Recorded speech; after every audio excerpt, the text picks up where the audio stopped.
Some of you attend meetings when you see poster, assisted by many anointed men of God, and you see their photographs. Some fat, some slim. Oh, I must be there. You see, you are looking for the presence of the so-called anointed men of God, but not the presence of God. That's where you make a mistake, because you do not know God. You know the men, but not God.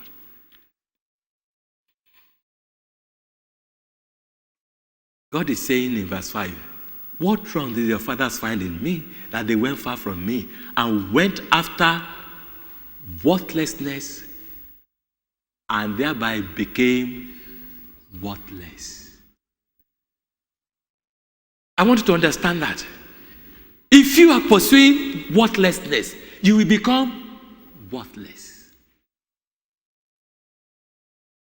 Verse 6, they did not say, where is the Lord who brought us up from the land of Egypt, who led us in the wilderness, in the land of deserts and peaks, in the land of drought and deep darkness, in the land that none passes through, where no man dwells? Where is the Lord?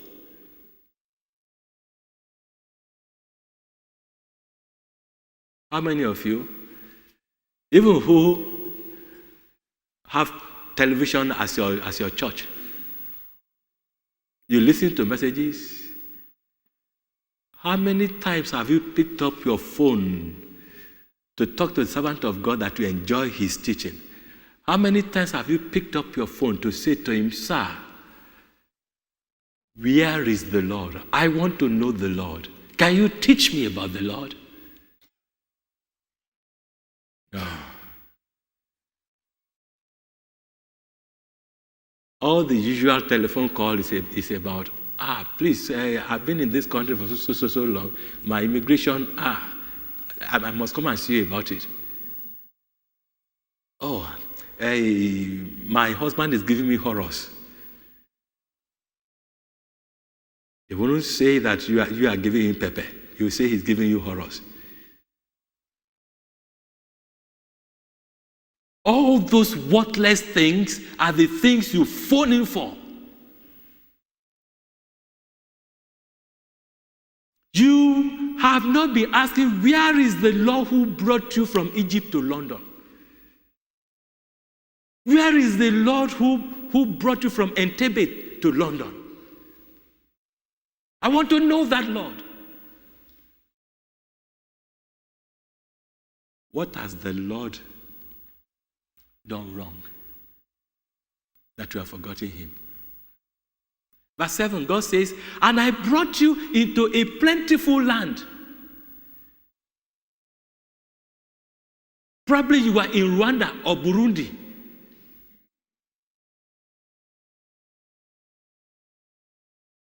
Or Democratic Republic of Congo, when all those killings were going on.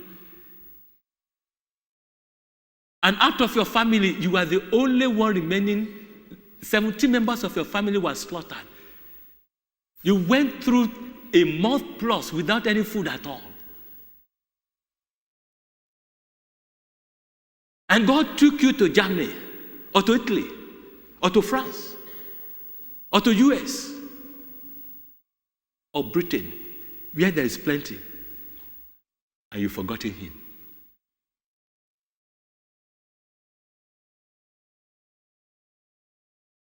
When you were suffering, he was very vivid in your mind. Save me, O God. 10 years after, it's like a bad dream.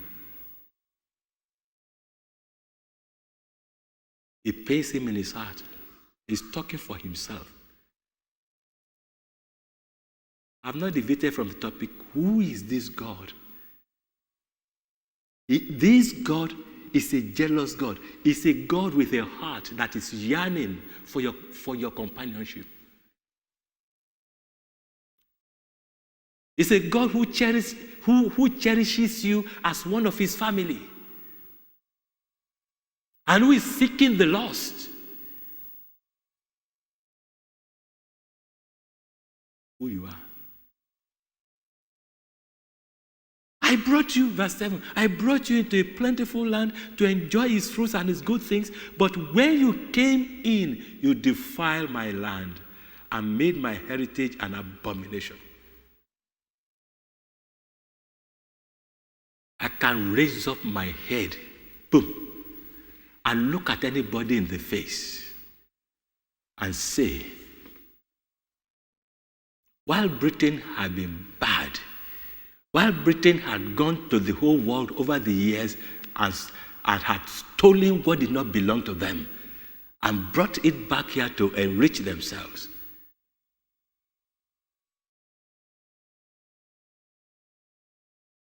and develop this land, and also develop the lands from which they have stolen to some extent. Now, years on, God turned the table. When the indigenes of those countries now took over power, they wrecked their countries. And God, in His infinite mercy, had brought many into Britain. Don't let me talk about Europe. Into Britain. Britain had been a wonderful country, the most accommodating.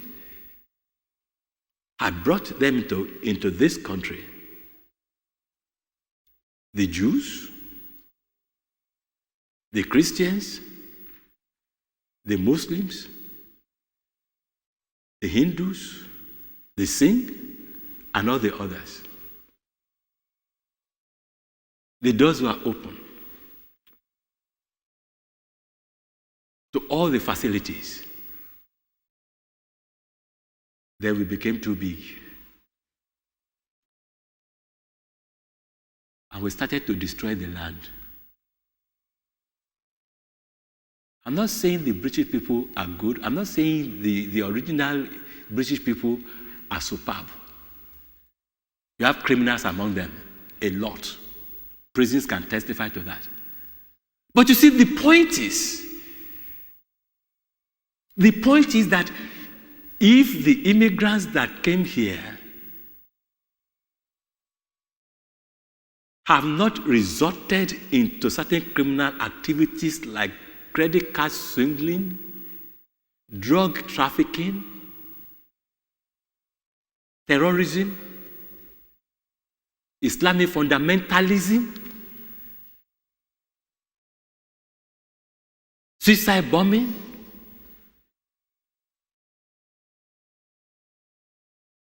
this land that God brought people into could have been better. But it's getting worse. It's getting worse.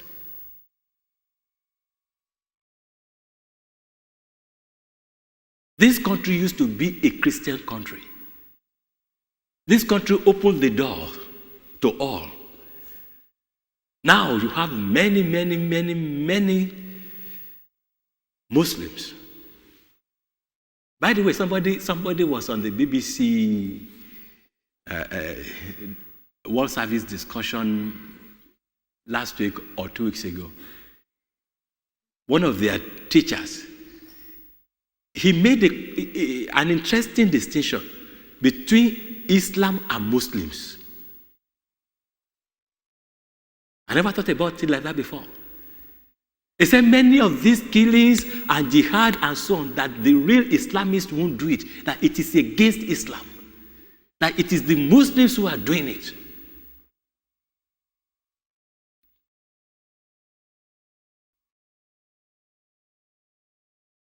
You can go to BBC World Service and ask for some of their discussions on this women's veil. So he opened the eyes of many people to the fact that there is a difference between the real Islam and those who practice it and the Muslims. But the problem that we have now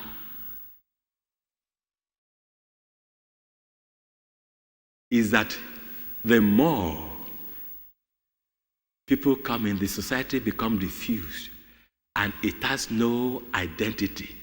And a lot of things are going wrong. And the British government is so hypocritical, talking with the two sides of their mouth, that they refuse to stand up and stop the rot because they are afraid. For me, I'm not afraid of anything.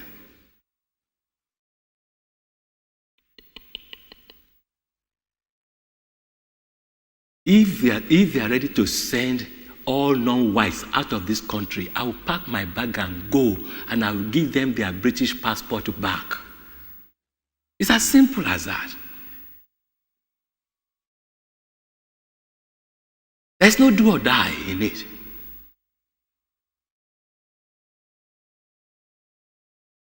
You know the irony? The irony is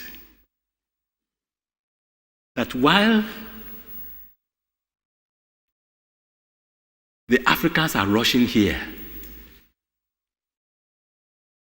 because they said their countries are not good, they are rushing here to sweep gutters. They leave good jobs there to come and sweep gutters because of Stalin. Security job. There are many professors in universities in Africa who have come here to be just lecturer. And they have no shame. They have no clout, no dignity. The irony is that the white people are going to Africa, even those who have no qualification. Look, I travel a lot. They fill the plane up most of the time. They go in there and they see the prosperity there, and they are making the money that the black man refused to make.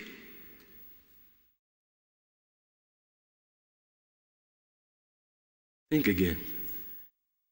Incidentally, one woman phoned this week complaining about one of my broadcasts in which I said that Africans shouldn't come to Europe anymore. That man complained bitterly. She asked them to tell me, why should I talk like that? I should let them come and try their luck now.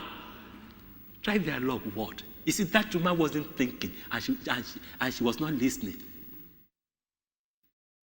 I made the case that there is no point you're coming here and going to prison. I made the case that even if you come here, anybody who gives you a job, if he's found, will be fined. I made the case that you keep the job you have there. If you are successful, you can visit anywhere in the world with dignity, not as a slave. I made the case that many of you who are coming here, you are better qualified. Some of you have master's degree. And you come and serve under those who did not even go to school here. That woman didn't see that. She was angry. You should not be talking like that. And one of those who answered her said, now, supposing those people come here and they are arrested and put in jail. Her response was, and then let them go to jail and rot there. And she was sad, but you said you are a Christian. He said, so what? And then she said she had her own children who want to come. You see? We must try to understand what Christianity is and what God is. The point that I'm trying to make here is what God said. He said, I brought you into a plentiful land to enjoy its fruits and its good things, but when you came in, you defiled my land and made my heritage an abomination. That's the point.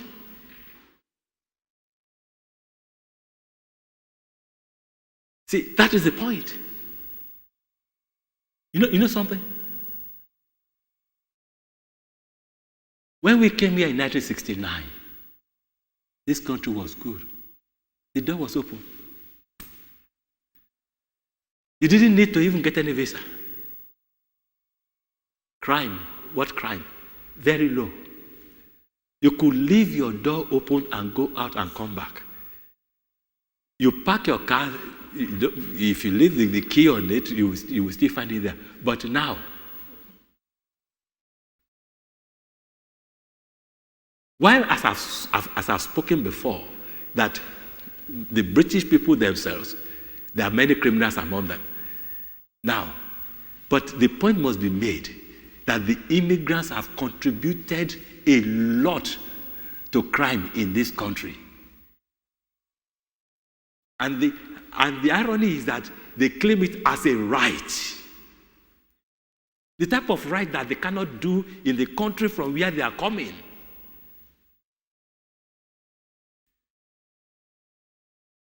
Hey, I'm a Christian. The fact that I'm an immigrant generation does not mean I shouldn't speak the truth. That's what God is saying here. I brought you into my land, you defile it. Verse 8, the priest did not say, and this is the main point that I wanted to talk about. When I say God knows that you don't know him, the priest did not say, where is the Lord? Those who handle the Lord did not know me. So the point is this, that there are thousands of priests of whatever color in this country. Priests from any faith. How many really know God? And if those of us who are priests, whether in Islam or Judaism or Christianity or whatever, you might call them Malam or Rabbi or whatever. The main word for everyone is what? Priest. All right. If those who are priests over the household of God do not even know the God they serve, now how will the people they teach know?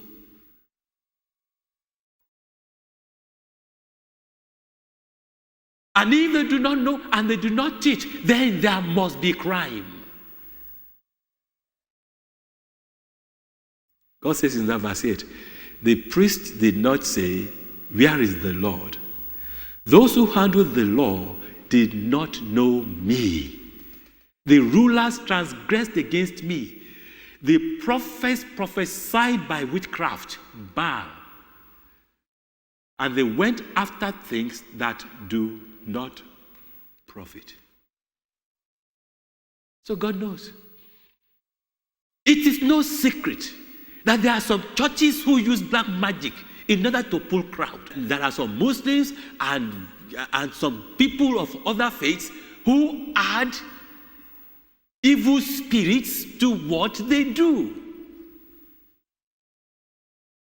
It runs across the whole grain. Presenting Satan or the similitude of Satan to people as God. And some who have not even gone to fetish things, they have created another God that they present to the people. That God has two names, one on each side of the coin. The one side is dollar, the second one is sterling or euro. The God of money.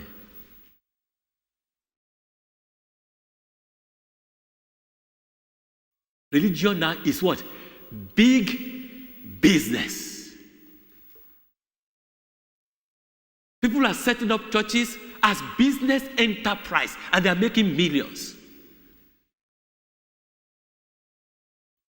And the Muslims are also doing it. Muslims with big money from the Middle East, anywhere they bombard it, they put the money there, they build mosques to take over the place.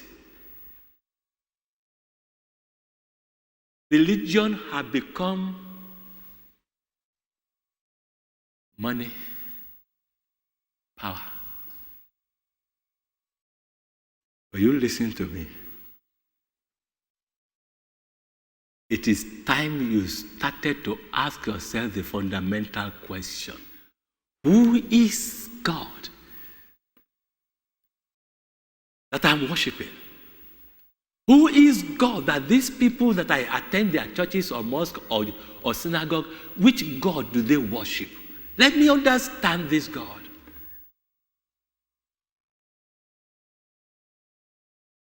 Some will brainwash the youths into radicalism. And those youths will be prepared to tie bombs around themselves to go and die for nothing. You are intelligent enough as a human being, even if you have never attended school. You don't need to go to school to understand this. You have a right to know who is God. And you can only know who this God is from what he says with his own mouth. Jeremiah 9:3. Again, it is God lamenting over his people. Let me pick it up from verse 2. Oh, that I had in the desert a wayfarer's lodging place, that I might leave my people and go away from them. He's lamenting about his people. This is the whole point. God is lamenting about his people, whether in the churches or mosque or synagogue or anywhere they gather. It comes to a point that God wants to abandon us and go somewhere else.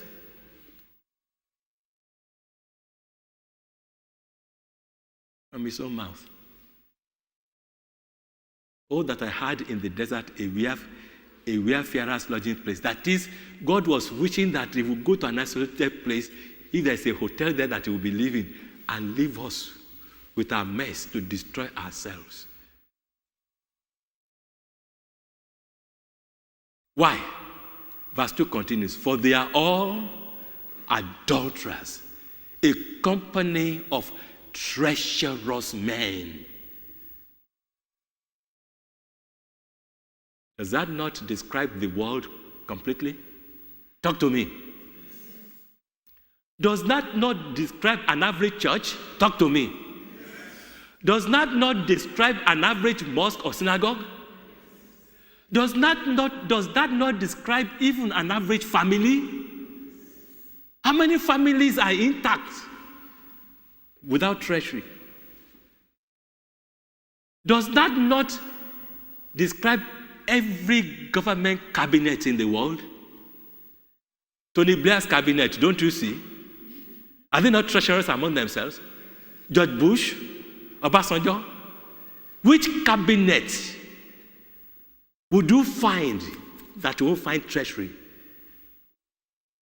Because they were men who were gathered together, each one wanting ambition, power, and probably to line his pocket. That's why they are together. Most of them have nothing in common.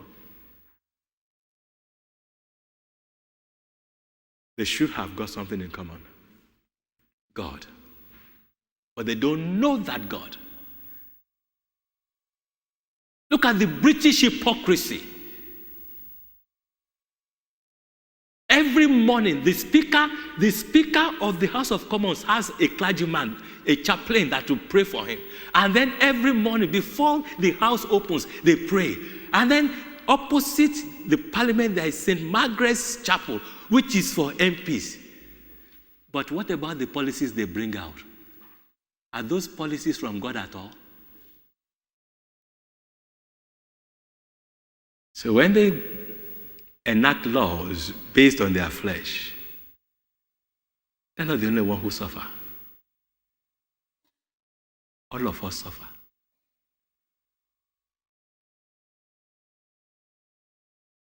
God said, for they are all adulterers, a company of treacherous men. They bend their tongue like a bow. Falsehood and not truth has grown strong in the land. Talk to me. Who speaks the truth in this land?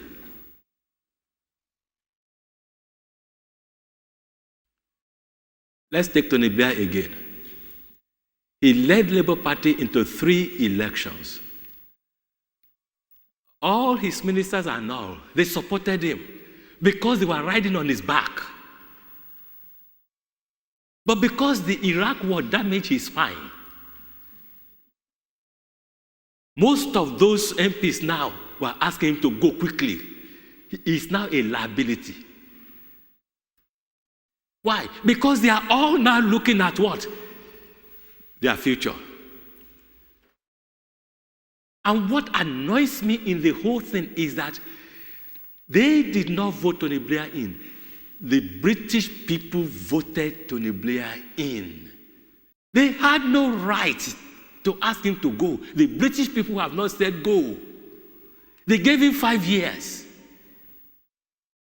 And yet, every policy on Iraq that Tony Blair brought forward to the House, it was carried by majority.